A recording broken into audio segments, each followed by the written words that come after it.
It's ignited a passion in me that I certainly have never felt before in any other work that I've done. In my work, I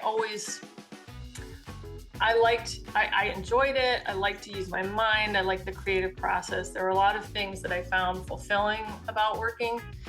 This is the first time in my life where I felt like I had a mission.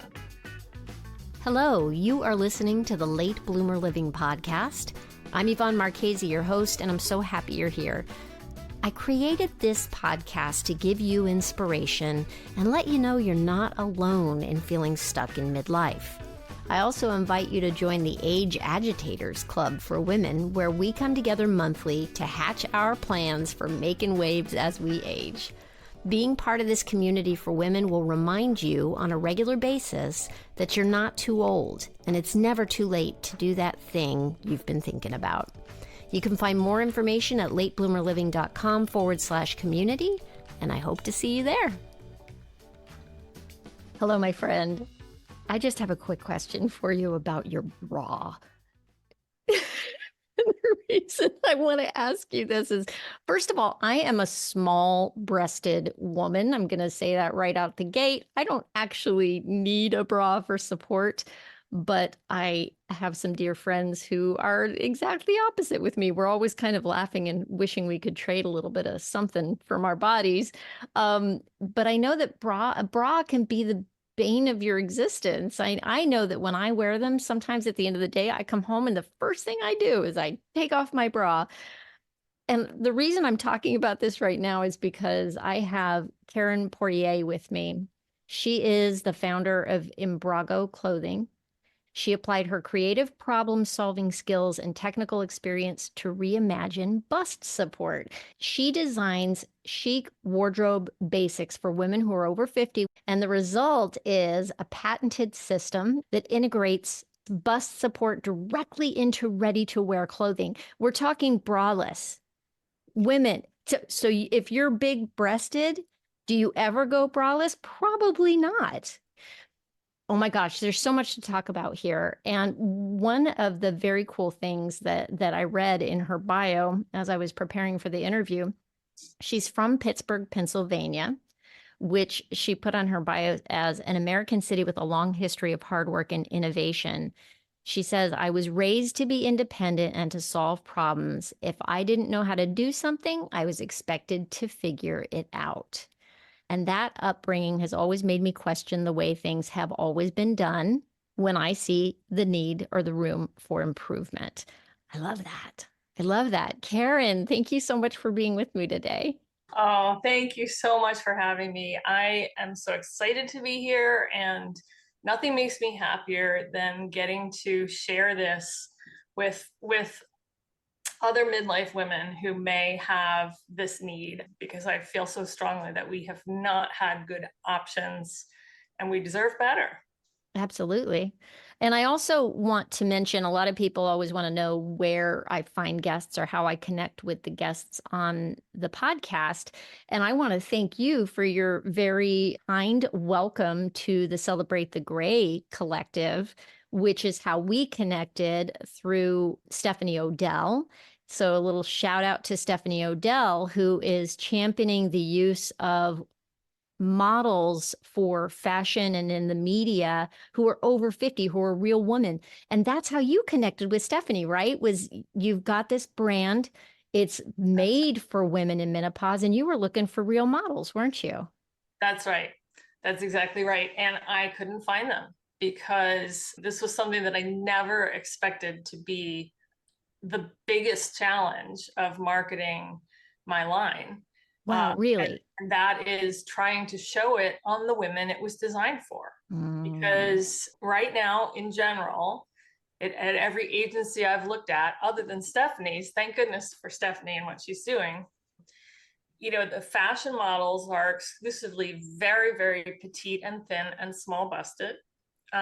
Curve models tend to be very young and beautiful and young, and also actually relatively small busted, which is another whole thing about the fashion industry. But to find a woman over 50 who's full or busted, like most of us are, who just kind of have that menno body, right? That body type where your boobs get bigger, your stomach gets bigger. I can't find any professional models. It's astounding. And so that's also sort of part of the fire in my belly to make a change here and to make things different, because what we're presented with as women over 50 and what we're supposed to look like, or either we're supposed to look like J-Lo or we're supposed to be invisible, and that's Right. not acceptable. Right. Exactly. It makes you feel, if you don't look like Jennifer Aniston or any of the celebrities who have been, who have paid trainers and all the resources to keep their body looking a certain way, boy, how empowering could it be if we were to see ourselves represented more? So I'm so excited about how you even came up with this product. Can you tell your sleepover story? Yeah, absolutely. This goes back a long way. I mean, at least 10 years when this happened. But it was when my kids were young, and I was looking forward to a weekend visit from close family friends. It was a married couple and their kids. So we're gonna have all the families together, staying in the same house. And the kids were gonna just have so much fun, and we were all gonna just hang out and chat. And I love that Saturday morning after a long work week, and back when I was dressing up in heels and skirts all week for work, right? And I was looking forward to just hanging out in our pajamas and relaxing and making pancakes. And that morning when I woke up, and I kind of reached for my bathrobe, and then I realized I can't do this. I can't just put on a bathrobe over my pajamas completely unsupported, because I realized it would be awkward and obvious that I was not wearing a bra. And that's just kind of when that lightning bolt moment hit me that, wow, I'm this is going to kill the vibe, because I'm going to have to now strap on. I'm going to have to get completely undressed to strap on the full support bra. And once you do that, well, then you might as well get dressed, because it would be silly to put your pajamas back on. And it just was so deflating, because I felt like I got left out of all the fun. Everybody else got to just kind of relax and show up in jammies, and here I had to get all dressed, and it felt like another day of work instead of relaxing and enjoying my home. Yeah, yeah. Oh, and bras are so damn uncomfortable, even for somebody who doesn't have a whole lot going on.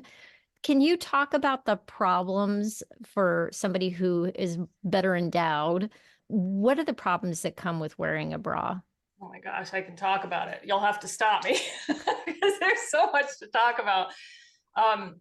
But primarily, the biggest problem, the worst problem, is the tight chest band, because as expert bra fitters will tell you, 80 to 90% of the support and the lift for your bust is supposed to come from the chest band. And so, logically, the bigger that bust is, the more weight that chest band has to support, the tighter that chest band has to be. So it's uncomfortable even for someone who doesn't have a lot of weight to support. But then when you have, when you get over a double D cup and even up into the higher cups, it's not just uncomfortable. It actually has real physical impact, especially when you wear them day after day, all day long for decades. It's Right? actually a health issue, isn't it? It really is, because there are so many critical body systems, organ systems that sort of converge in that area of the body. So number one, it constricts breathing. And I think a lot of us know about how important deep breathing is and healthy, breaths. And when your breath is constricted by a tight bra band all day long, every day, that has a cumulative effect. And then there are nerve issues and skeletal issues and muscular issues and even lymph flow and all these systems, circulation, they're all impacted by not just that tight chest band, but also the shoulder straps, which also tend to dig for all kinds of reasons, because of how they're made, what they're made of, how they're fit, and just sort of the physics of a bra in general, which the basic design of a bra is more than 100 years old and has never really changed. for all the new and improved variations they keep saying they're coming out with, essentially it's still a tight chest band and two tight shoulder straps that are doing all the work. And that's kind of what got me started looking for an alternative. First of all, that weekend story is what made me think there's got to be something better than putting on an underwire bra. So I started searching far and wide. I searched every bra shop, every online store. I did a deep dive Google search probably every 6 months for years, literally. And I tried everything. I tried absolutely everything that was on the market. And they were all, to my mind, unsatisfactory, because if they were supportive, and some of them were, there are some support camis and things like that that are maybe more like shapewear. If they had support, they usually relied on a really tight constrictive shapewear fabric, which was hot and sweaty and uncomfortable, and really tight shoulder straps.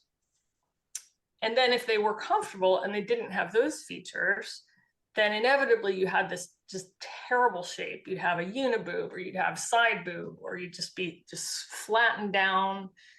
And it was just really unflattering kind of profile.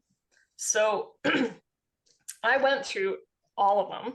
And, you know, when people hear about what I do, usually they'll come up with some brand or some option that they know about. And I haven't been stumped yet. I've tried everything that everybody ever mentions to me. And those are my issues. So I just felt like there should be something better. Yeah. At what point did you like have your aha moment, like, well, geez, nothing is working. Why don't I come up with something? How did that happen? You know, it actually happened over time, because I had always sewn. I grew up with a mom who taught me how to sew. I sewed my own clothes when I was a teenager. I was pretty good at it. And I made clothes and costumes for my kids when they were young, and curtains for the house and all kinds of stuff. So I felt, you know, somewhat confident in my sewing skills, but anytime I thought about what I wanted to attempt, you know, if I wanted to create something other than a bra that would support me and be flattering and that I could wear, I knew that was going to go a little bit beyond my experience and skill set. So every now and then that idea would pop back into my mind, because I'd just be so fed up and desperate for a solution, and then I'd reject it, like, I just don't think I can.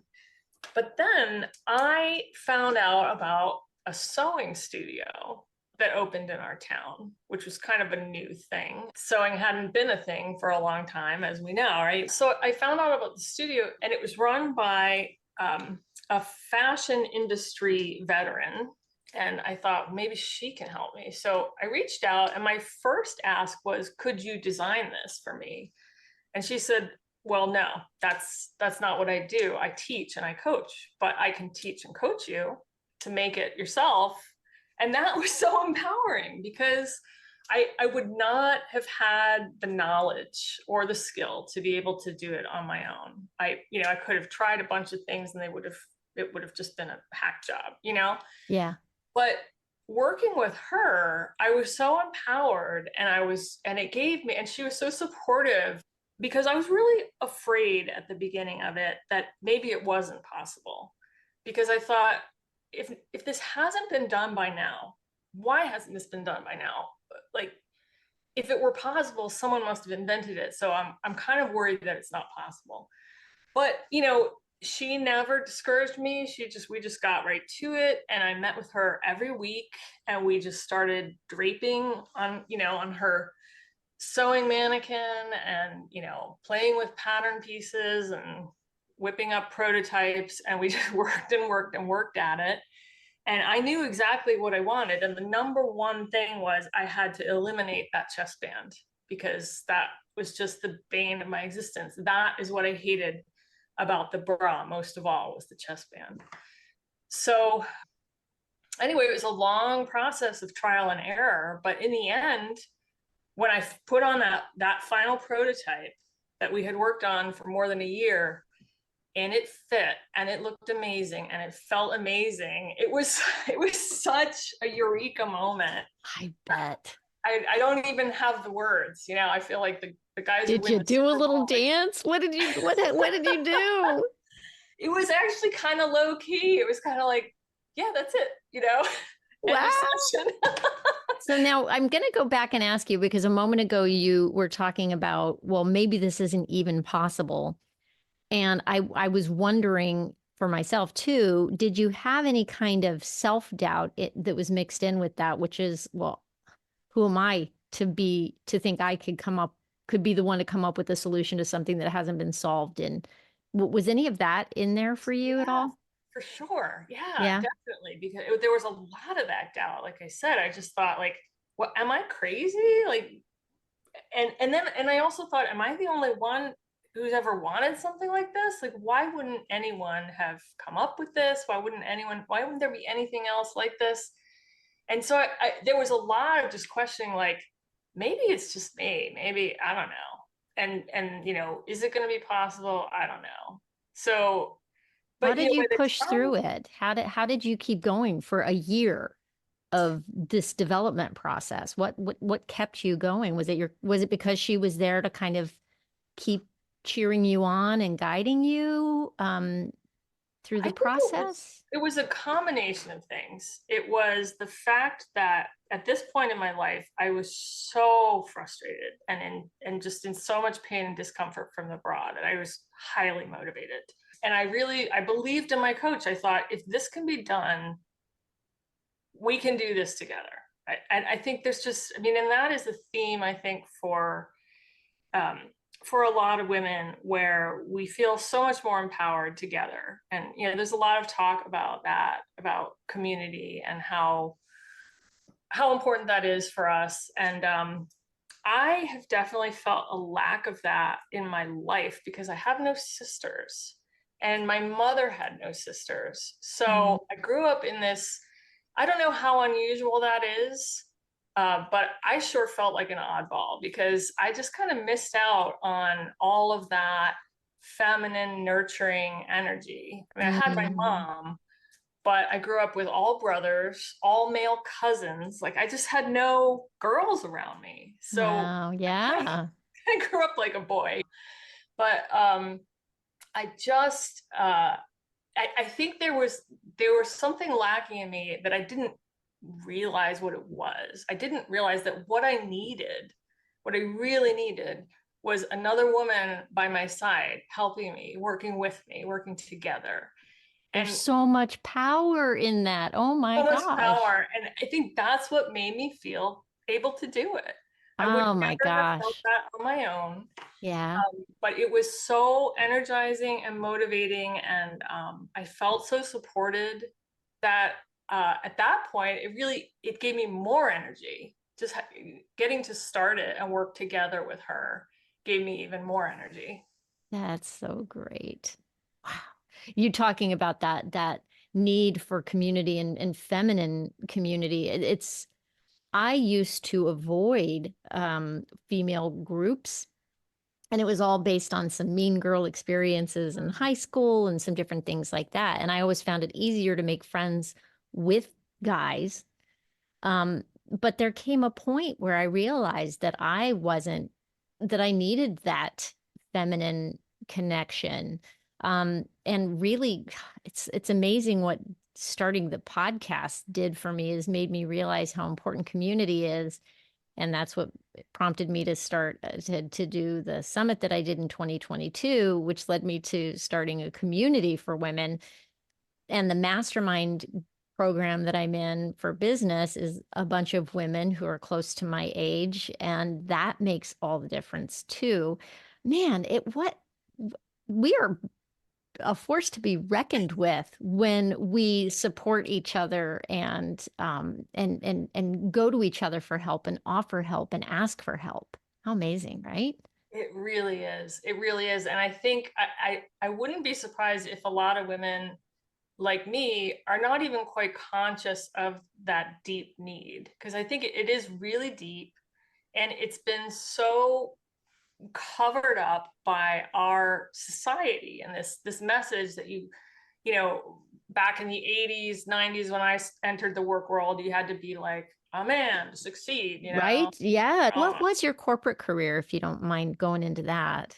well, there were several, but my first job, which was pretty disastrous for me personally, was I worked with an insurance company managing toxic tort litigation. Oof. Oof. It was as boring as it sounds. And Uh, I came out of college, I studied art history, I was this like dewy-eyed liberal arts grad, and it was 1990 and there were no jobs. There were no jobs. So, and my number one priority was to be able to get out there and live on my own and support myself. So I took the first job I was offered, and that was it. And it was a rough couple of years there. But I did learn a lot. And, you really do use every experience you have. It's amazing how you draw on it, even if you think it has nothing to do with what you want to do in life. That's exactly why I wanted to ask you what you were doing in corporate, was because I am a firm believer that all the experience that we've accumulated, um, as we get older, we can take that and repurpose it, in ways that are creative and inventive, and as you have done. What else did you do in your corporate career once you were done Well, with that? I have worked in all kinds of environments, for profit, nonprofit, large and small. So from that corporation, I moved into scholarly publishing, which was a completely different thing and much better Yeah. suited to my temperament. That I found out about that opportunity through a friend, a roommate of a friend. And so that was much more suited to me. And from there, I got into copywriting and marketing. Um, and I started doing that for book publishers. And Ah. then I changed industries, and I did that for a couple different sort of education related entities. And then for the first time in my career, I took a position with museums. And so then I worked with um, a museum conglomerate for a good long time and wore a lot of hats there, and clawed my way to senior management. And then Wow. and that was a position where I could have just stayed and I could have just coasted. But I was restless and I didn't want to stop learning. And museums are, it's funny, sometimes people think of them as very avant-garde places, but the organizational culture tends to be very traditional and Mm-hmm. risk averse. Mm-hmm. So I felt like I was pushing very hard all my years there to try and do new and innovative things, which that's always been wherever I'm working. That's what I love to do. I love to kind of take what's tried and true and best practice, and then combine it with whatever the newest tool is to get to kind of like just maximize the effectiveness, or do something more creative and fun. Um, so I went from there to a software startup, another complete, right from Wow. scratch, total career change. And that was a big shock, because then I went from, managing a 6-figure budget and 7-figure revenue goals to having zero budget and Right. no team. I had 20 people that worked for me, and now I was, a team of one. And then there were a couple more stops, but basically what I realized after the software startup and a couple more sort of stops that I made was, if these people can run a business, I think I can run a business. I went out on my own as a marketing consultant. Okay. Because at that point, I realized, when you get to a senior management level, you're spending so much of your time managing. You're not actually spending much time doing the work of your field. I mean, I Huh. think for some people, that's their goal. They don't want to be hands-on. They want to get out of that as soon as possible. But for me, that's, that's what got my creative juices flowing, and I really loved it. So I decided, okay, I'll just start my own venture, and then I get to do all the work I love to do, and I get to work with my favorite colleagues, and and have fun again doing in my work, which is, I feel like we all should be able to do that. So that was probably 11 or 12 years ago, that I started my own marketing company. And then the Embrago idea came up in those early years. And again, I wasn't originally planning to turn Embrago into a business. It was just something that I wanted for myself. Mm-hmm. And originally just something that I could wear at home so that I could be comfortable, but still run out to the mailbox or open the door, Yes, yes. Oh my goodness. So none of your past experience though was inventing or getting a trademark or patent for something or design and manufacturing, right? This is all new to you. At what age, if you don't mind me asking? Right. Oh gosh. Well, I guess I was in my 40s when I started, mid 40s, I guess. I'm in my mid 50s now. Yeah. Wow. Hey, we're going to take a quick break here so I can tell you about an awesome resource that I think you're going to love. Here's the thing.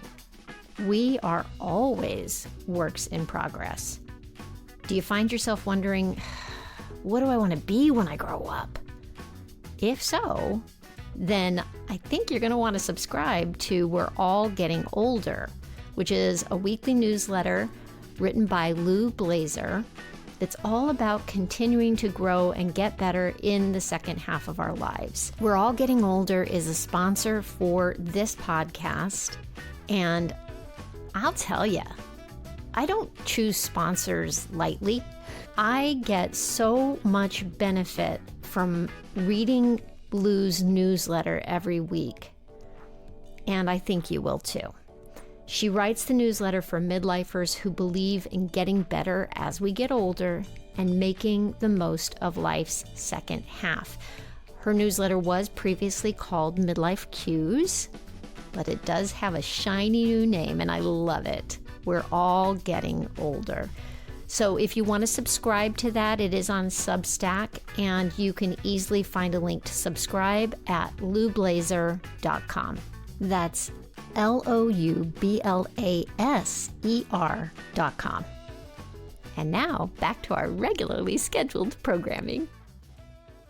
At what point did it become like a business idea? When did it go from being, I want this for myself, to, wow, I think I really have something here that's a solution for people? Mm-hmm. I think that happened gradually too, because it took me a long time to do it, right? So working every week for a year, whenever I would catch up with friends, or I would tell them what I was up to. And the response was really amazing to me, because again, when I started it, I had all that doubt, like, am I the only one who cares about this? Am I the only one who wants it? But once I started telling people about it, everybody was really interested. And most surprisingly, a lot of my smaller busted friends were really interested.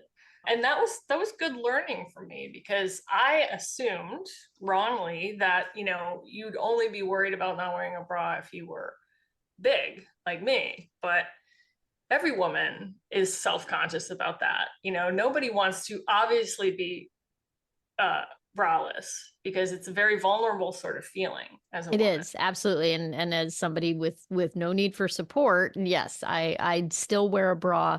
It's not for support. I basically wear a sports bra all the time, but it's not so tight that it makes me feel uncomfortable. Still happy to take it off at the end of the day, but it's just gives me a little more shape. Right. So yep, I can speak to that. Yeah. So it was a group of friends that,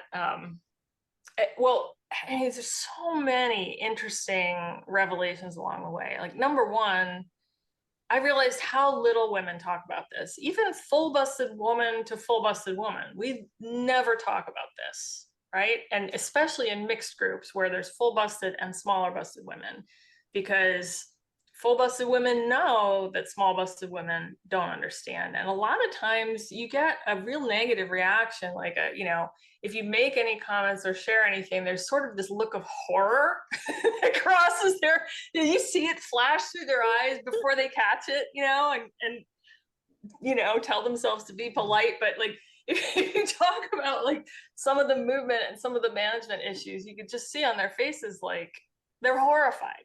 So, Really? Oh my goodness.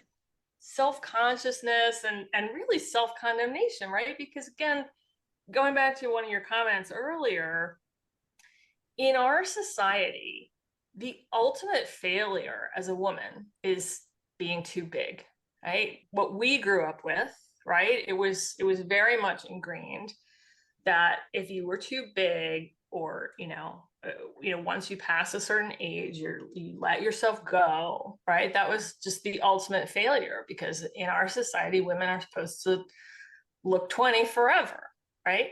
And if they don't, there's something wrong with them. They're lazy, or they're whatever.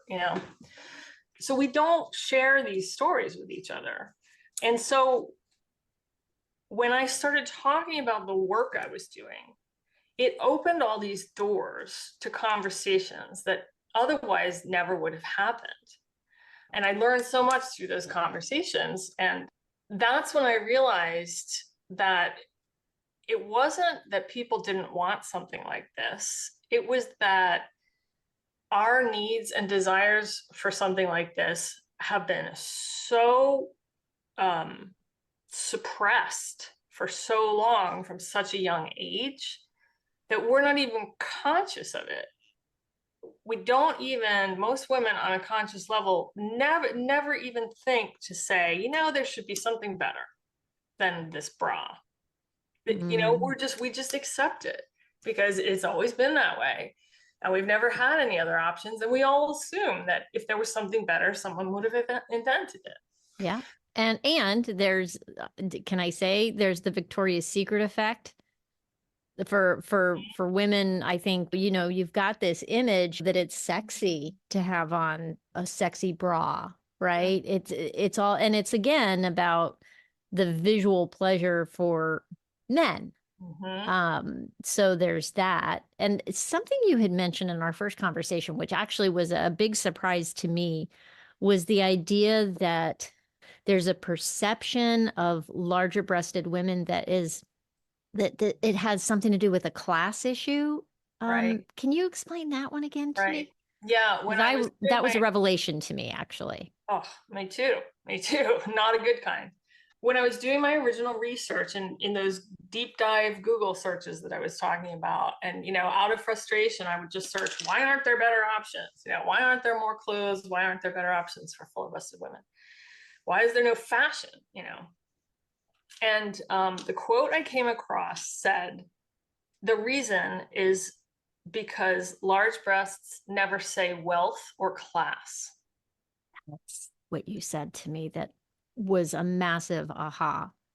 Right. And gut punch for me. That just felt like a gut punch to me. And I have to say, I think that I have internalized that somehow myself in looking at the presentation of women in the media, in movies, we get these images pushed towards us all the time, and we start to form judgments based on what's put in front of us all the time. Right.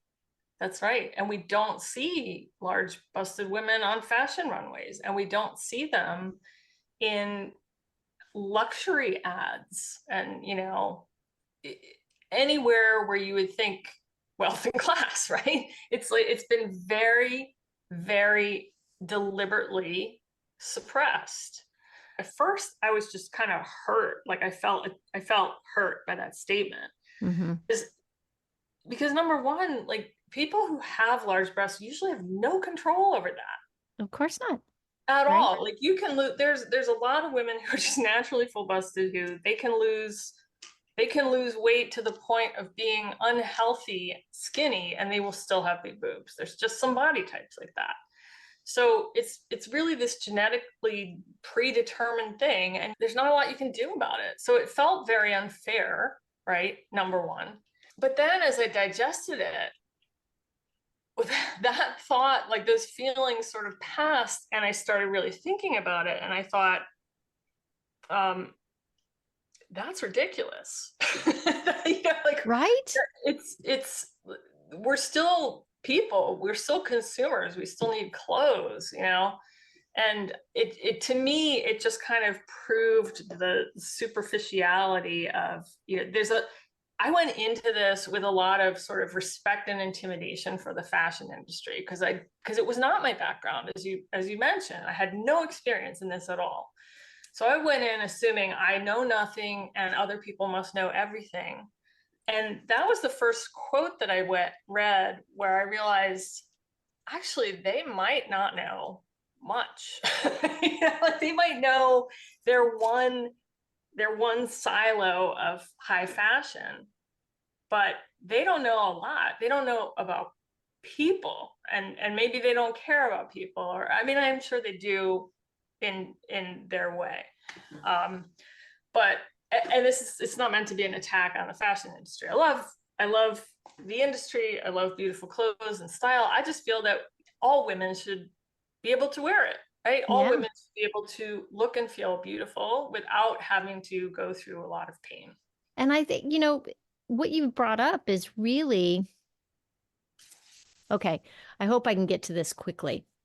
What I do want to point out is one of the things that I think is the key to having energy and for lack of a better word, a youthful feeling is the idea of putting yourself in the position of being a beginner as often as you can. And it strikes me that you coming into the fashion industry from a completely fresh point of view came in with a beginner mind, which leads me to a quote that I love, which is, in the beginner's mind, there are many possibilities, and in the expert's mind, there are few. It's one of my favorite quotes because when you do approach something with a beginner's mind, the possibilities are more open. And so what you've done is taken your beginner attitude into an industry that is well established, that has ways of doing things, and you're busting it open, which is pretty exciting. That's great. I love that. And I think that is a big reason why I was able to do what I did, because I didn't know it was impossible, right? It probably was impossible, but I didn't know that. But I did learn through this process why no one else has done it. Because as I Ah, said in the beginning, I was like, well, why haven't they? Maybe it's not possible. I learned it's because it took a lot of persistence. It's very technical. So it's complicated and it's expensive. And that is not something that plugs and plays well in the mainstream retail clothing industry, retail apparel. yeah. But again, I keep coming back to, I think we deserve It's not, I'm sorry I'm interrupting, but it's not fast fashion what you've exactly. done, It's right? not, And not I at think all. we've become addicted to fast fashion, and it's a problem on so many levels. It's a problem for our environment. It's a problem, for the work situations. I mean, one of the things I love is that you decided to go American made. Mm-hmm. That's right. Yeah. That's going to bump up the price as well, correct? Yes. That was another big revelation that I didn't realize. I did not realize how we all know that things that are offshore, they're cheaper, but I had no idea how much cheaper. And I had no idea on whose backs that comes, right? And it's basically women and children. Hmm. When you buy, because they are marking things up a minimum of 12x. So Wow. if you buy a $60 pair of pants, it costs no more than $5. Everything, fabric, labor, everything, Wow. shipping, packaging, all of it. And when you break that number down, the labor is like pennies. And it's women and children being exploited in all kinds of different environments. Now, yes, there are some ethical manufacturers around the world. It's not that they all are evil. Um, but as you pointed out, it is a big problem. And we've gotten addicted to that price standard. And we think in our minds that's a quote unquote reasonable number to pay. But in fact, when you pay somebody a living wage and you pay someone by American standards, where they have reasonable work hours, safe and healthy work conditions, vacation, sick pay, it costs a whole lot more, like mind-boggling more. So there is a lot of great educational material out there on all this, but if it's not something, an industry that you work in or happen to have a hobby interest in, it's, most people don't know that. Right. Right. And most people don't want to know it, I think. Right. Because then it's an inconvenient truth. Exactly. You know? Exactly. Yeah. Yeah. What have you learned about yourself going through this process? Oh, Learning how to gosh. design and manufacture, and wow.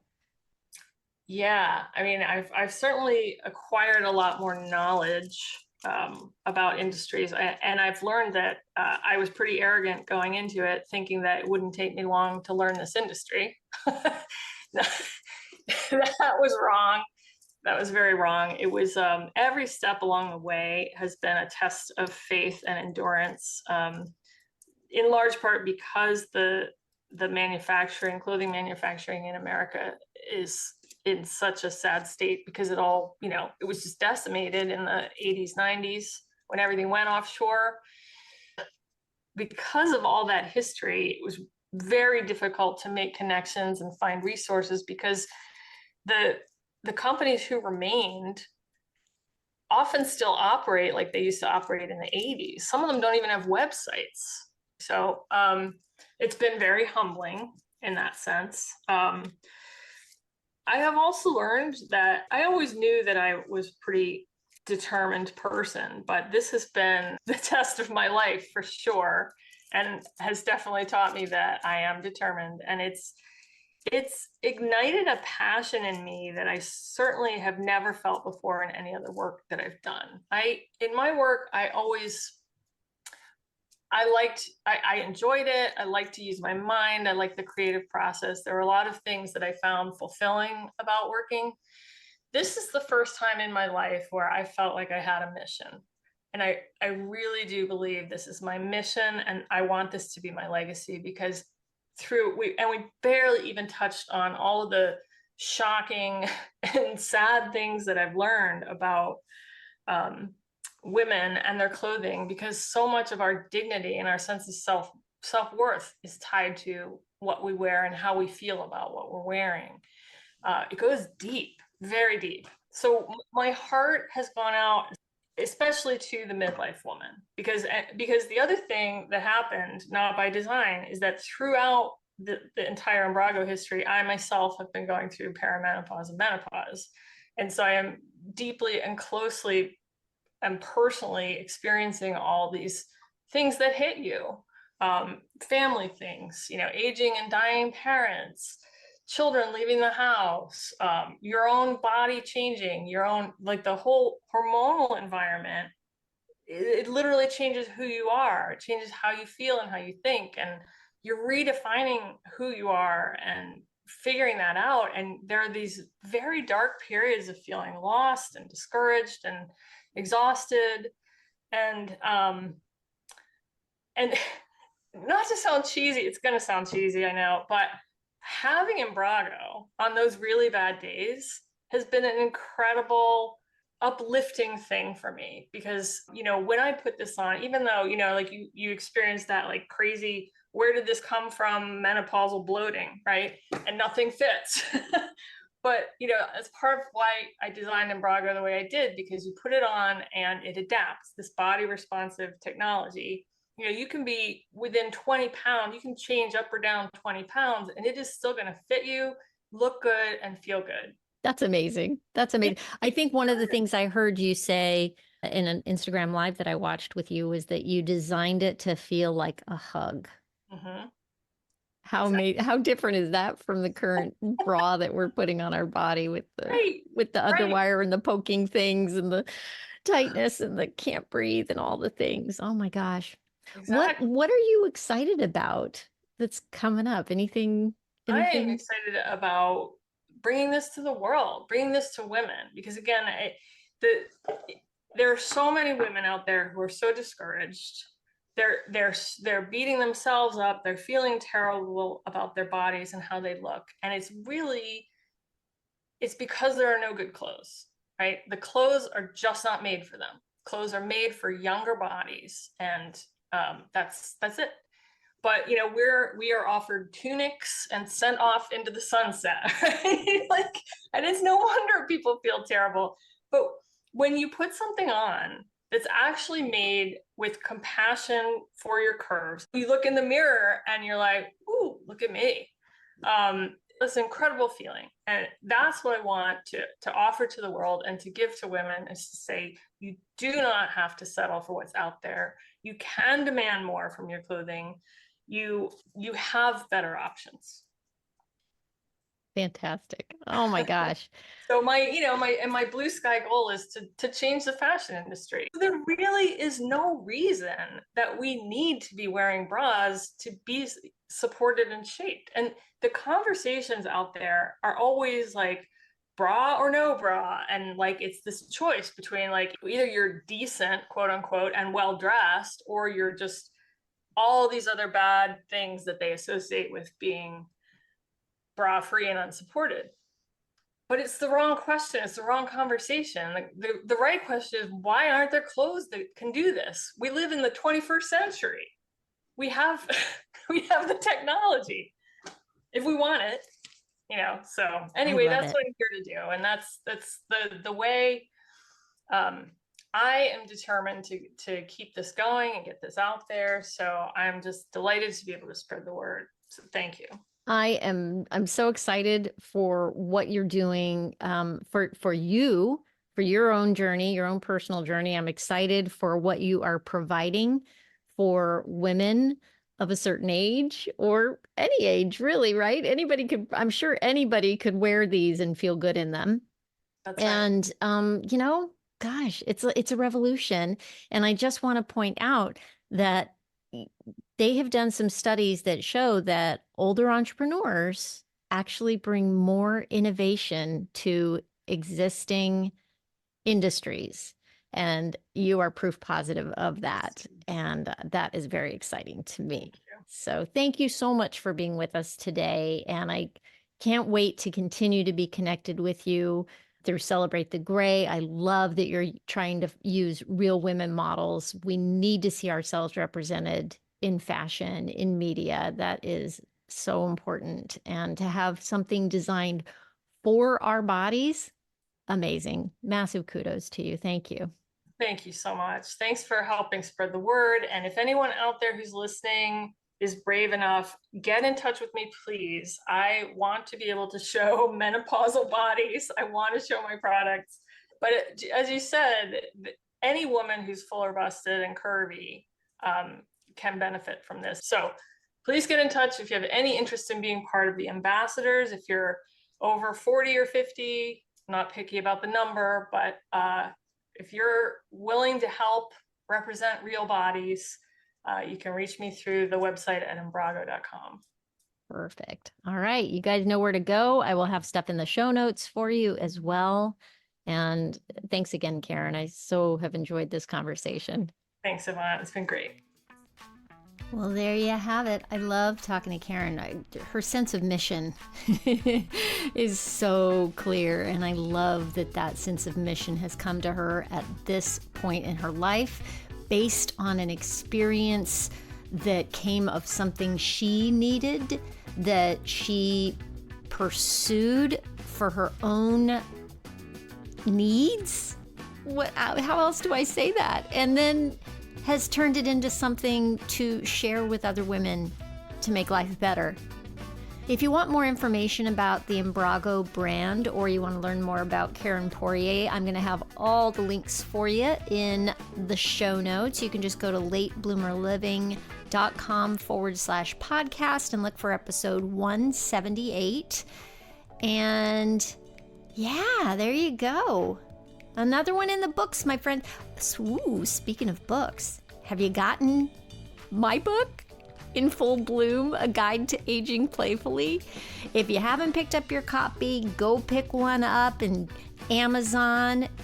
And if you have gotten your copy, I hope you can leave me a review. That would be awesome. All right, that's it for now. Thank you for listening. Thank you for being here today. Stay safe and well. Talk soon.